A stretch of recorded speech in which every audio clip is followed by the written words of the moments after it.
Yeah, no, it's a December. I don't know, I don't know what to say, but it's a December. It's December. I'm seeing people celebrating Hore. We're in the festive mode, and so many things have been happening.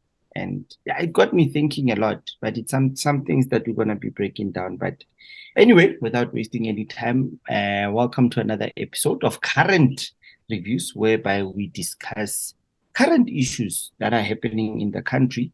And this is a show where we get to speak about so many things. We speak about politics, we speak about issues with electricity, politicians. But lately, we've been concentrating a lot on the road to election because next year it's the year of change. It's South Africa is turning 30 years old. It will be 30 years old in the democracy status, and it will be the year of voting also, because if you can recall, in 1994, when everybody went and voted out in numbers and actually got the ANC to be in governance and govern. And yeah, it's the past 30 years, we need to start reflecting of what happened in the past 30 years and all that. But like I said, it's the current review, and my name is Tebogo, Kotsi, and I'll be your host today. And my colleague Thamsanqa is not here today, and I'll be driving the show. And I've got a co-host also, in the regards. And guess who I went and got? The editor-in-chief for Central News, which is Mr. Thys Khiba.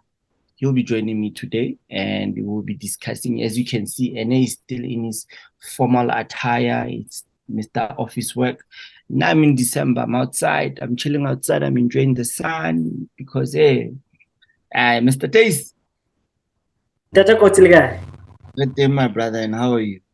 Man, I'm fine, man. Thank you so much for having me today. Yeah? It's good, my brother. As you can see now, I'm in the December mode. I'm chilled. I'm relaxed. I'm just trying to find my feet. But there are so many things that have been happening, and I know with you as the editor-in-chief for Central News, you always updating us with news, current affairs. We're always reading Central News and seeing all these bulletins that are coming out. What's been happening in your world, my brother? Because my world, it's been sad, it's been good, it's been painful. A lot of things have been happening this side when you look at in the Free State there, which is where we are based, and also in Gauteng, also in the Northwest Province. But we can start in Free State. The story of 600 million or more than 600 million that has been returned to the National Treasury by the Department of Human Settlement in the Free State, which is currently led by the MEC, Toto Makume. What a shameful story for the department as well as the government of Free State there. But has the 600 million actually left the department, or is it something that they're speaking about taking? Because we've noticed that Treasury would come in and ask them to say, guys, have you spent money? What's going on? What are the projects? And last week on one of the interviews, it was mentioned that we were speaking to the spokesperson for EFF in the Free State. And he mentioned the fact that it's due to politics internally that's actually delaying the process of appointing service providers to actually build houses.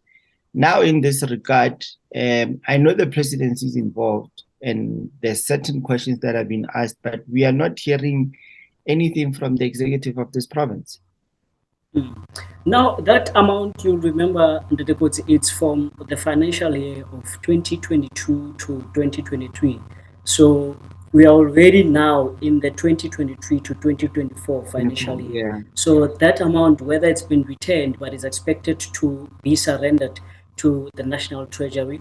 The person that you spoke to, the provincial secretary of the EFF, you also remember that he's a member of legislature in Free State. So he's one of the people that are exposed to some of these discussions when they take place in the legislature there. So that money is going to be returned to the Treasury because the department failed to spend it. And you'll also realize after we released the article, the MEC came out to say that it was not his responsibility because it happened in 2022 to 2023. It was probably the responsibility of the current chairperson of the ANC in Free State and also the premier, which also goes back to the fact that it's a problem of ANC. You highlighted the issue of politics. It's a problem of ANC. Dodo Magume can distance himself, that's fine, because he's the newly appointed MEC. But at the end of the day, when people look at it, the former MEC or the previous one is the current chairperson of the ANC. He's responsible for that. The deputy provincial chair of the ANC is distancing himself from that. But you'll also remember that Dodo Magume was part of the IPC that Mkolisi Dugwana reported to. So who is fooling who here? Why they would even want to distance themselves? It's the ANC mess that they need to take account for, that they need to take responsibility for. That's why the MEC said in his budget, he's not vowing to surrender any amount. But at the moment, more than 600 million is going back, yes. And the saddest thing, you raised something that is actually affecting the development and the progress in this province, the lack of accountability, especially when it comes to the executives. Sure. It's sad to say, like when you spoke about the current premier, who's also the current chairperson of the ANC, the financial year that you mentioned, he was then the MEC for housing, for human settlement.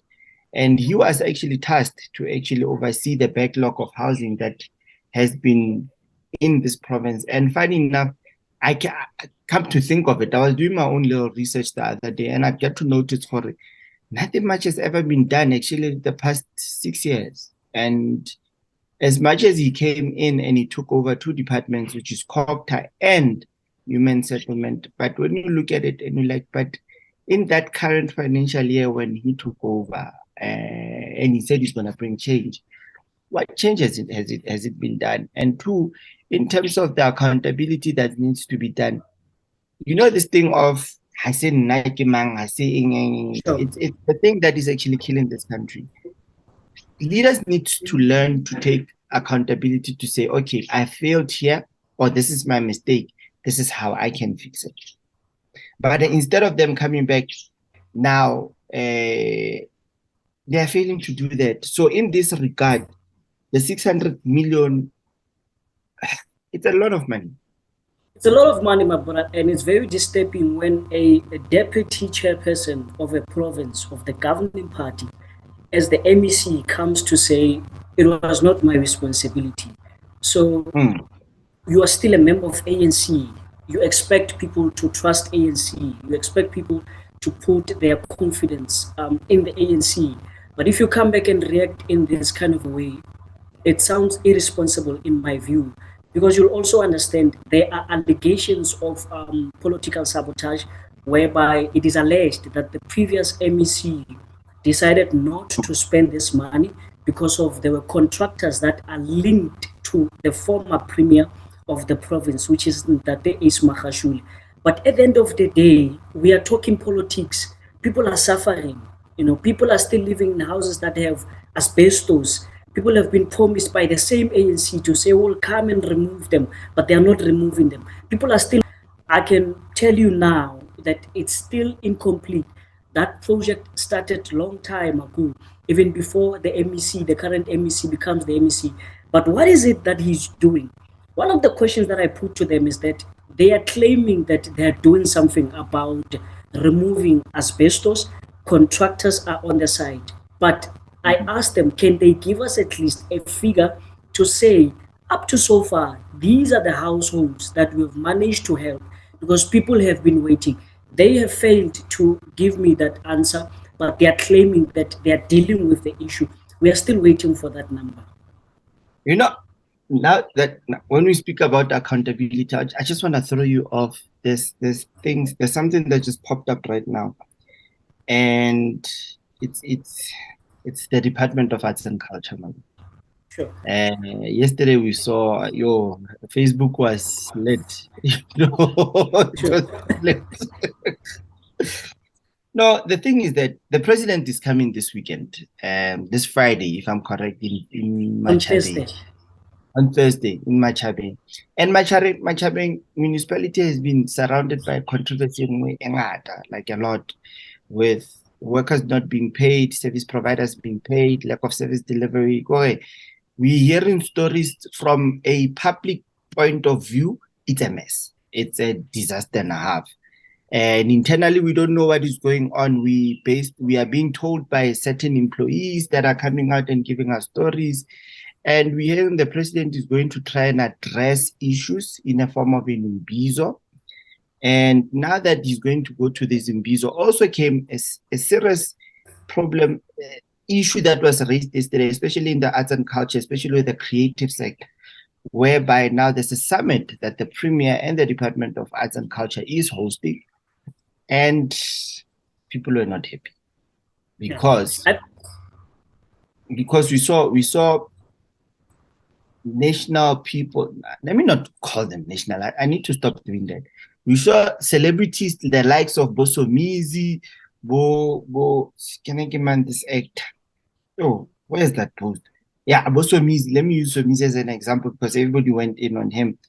He's the curator of the workshop that is coming here, and people are raising issues to say, but you guys are not familiar with our politics internally, which is a good point. And certain others were raising issues, but certain sectors were not consulted.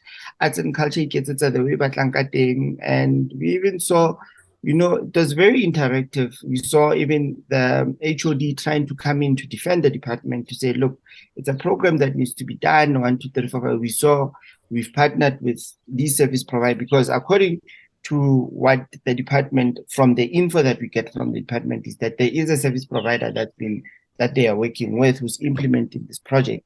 However, it's the way it was communicated by the service provider for excluding the provincial local talent only to release them yesterday when there was a big row.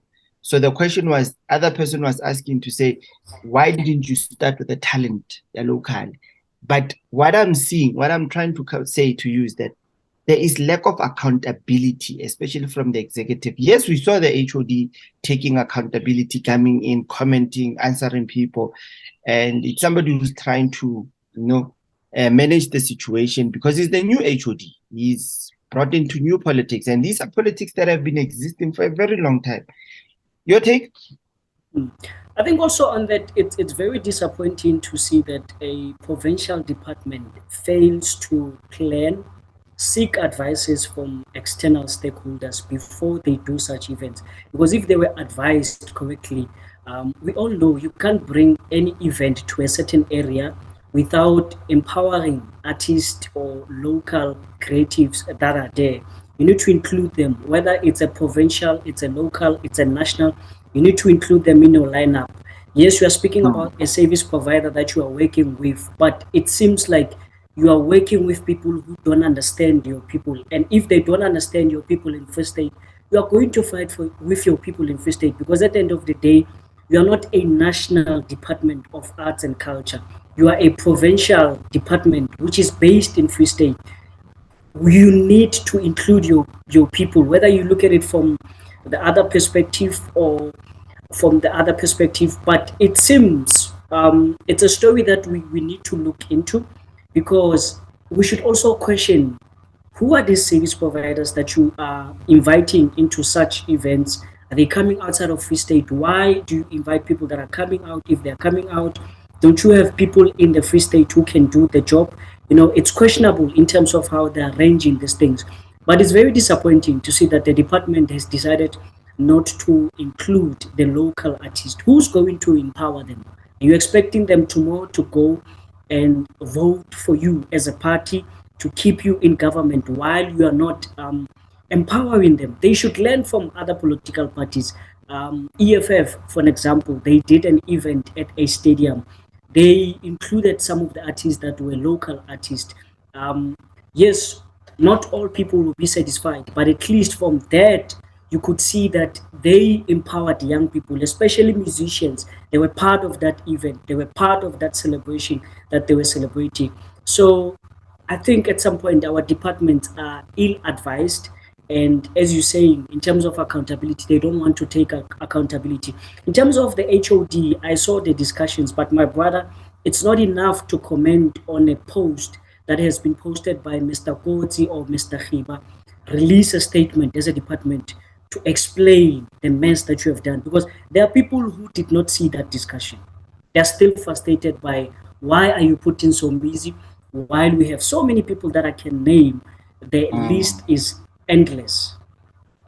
That is true, because it's gonna come back to that issue of accountability. We even saw during Makufe, whereby provincial, let me not just put it on the department, as much as arts and culture is the one that are hosting, but I was quite disappointed with the fact that even the executive, which is the premier, couldn't come back to the people and actually release a statement to say, guys, due to 1, 2, 3, 4, 5, the reason why we don't want to have Makufe is because of these foreseen circumstances.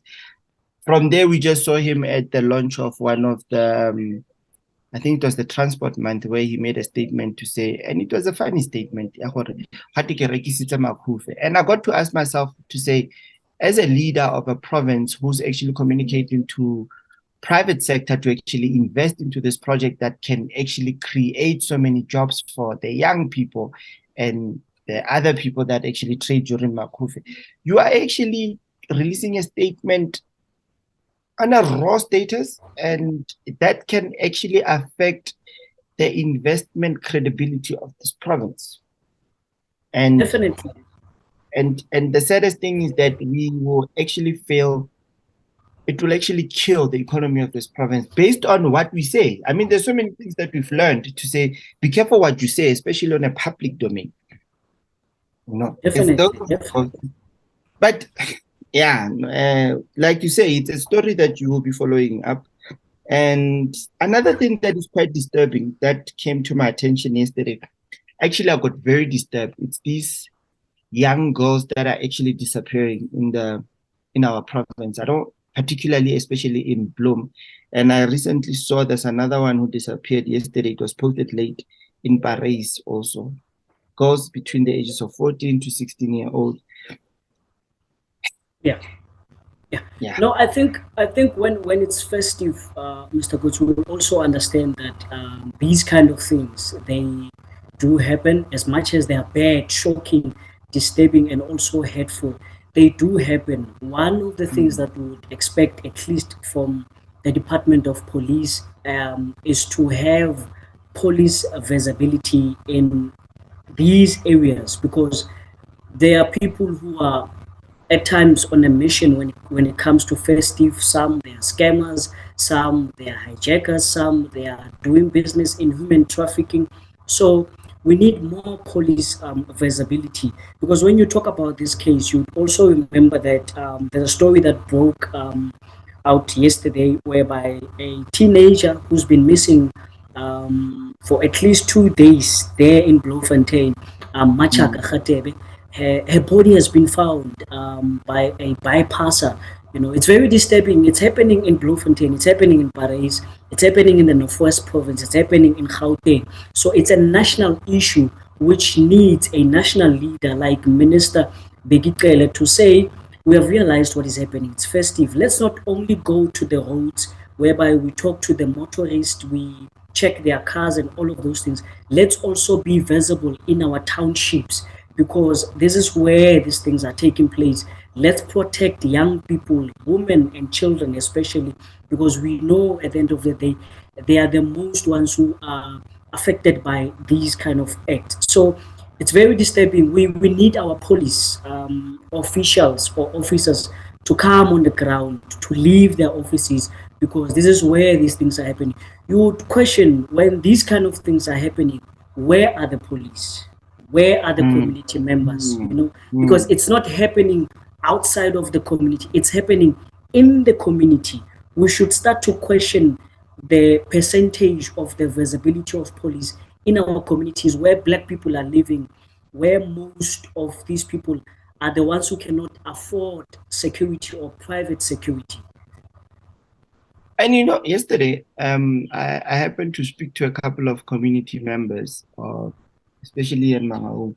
And they were actually out in arms hunting these people or hunting for this perpetrator or these perpetrators. I don't know if it's an individual, because according to the statement that I saw, the younger brother of that girl actually did mention for when she called the little sister, some guy answered the phone and he actually was demanding money. So meaning this is a case of kidnapping and ransom, which is the latest thing. It's the latest thing that we are seeing, especially in terms of criminal activities of making money. And the reason why the crime is going up is because of this current economic status that is actually crippling us, especially Black people. We need to be fair. I need to be frank about this thing. And you must remember that most of the views that I share, they're not of central views. And they're not of central news media. They are my views. And from what I see is people are struggling with money financially, especially now. And people will resort to anything. And the saddest thing, a little girl who had a bright future ahead of her happened for her life to actually now and because of somebody who was greedy, who wanted money and decided to go and take somebody's life, which is something that is totally unacceptable. But now, in this current situation, what the economical pressure that is actually affecting us are actually the cause of this rise. I hear when you say the minister must start being, but now I feel for it. Ministers can be taught, babu, but the police are not utilizing the resources according. I mean, like there's measures, how a person is missing. The police has got technology to track down a person's phone. Why, when you report a missing case, okay, it's fine, we'll go look for them. Why not start having a division within the police, the intelligence to report to say a person is missing, their phone key, the IP key, 1, 2, 3, 4, 5. You start tracking down their movements. So we underutilize our resources. Yeah. One of my brothers. But anyway, and it's very disappointing that what you are mentioning, when you go and mention such things to the department, especially from a local level, they don't know some of the things that you are mentioning. They are not even aware of what technology can do for them or on behalf of them. So it's very disappointing to say, okay, the current government or the current leadership would let people to disappear like this and die, and then only after then they will react. Probably the minister, when he's coming to Free State this week, will talk about it, because you also understand in that imbizo of the president, ministers are expected to come with him. Some already they are on the ground, they are checking on some of the projects that have been delayed or that are incomplete, so that when he speaks on Thursday, he speaks with a report that has been done for these few days that are leading up to that imbizo. Because you'll understand, this imbizo, it's not an imbizo to hear some of the challenges, but it's an imbizo to give people answers, to say, as the president of the country, I've heard what you said in Bloemfontein when I came with the presidential imbizo. Now, these are the solutions that I have. Does he have the solutions, President Ramaphosa? I'm not sure about that. Solutions, ne? Solutions are, my brother. Yeah, no. The past 5 years has been, it's been a roller coaster. But you know what I want us to do, ne? I want us to take a break quick. But I want us to come and have a chat with the president of African Transformation Movement, ATM, the new party. But it's no longer new. Let me not call it new. That Violet Zungula. I want us to come and have a conversation with him, especially around the issues of crime, stats, economic issues, going into elections, because in terms of they launched their manifesto campaign also that they're saying they wanted to tackle these things.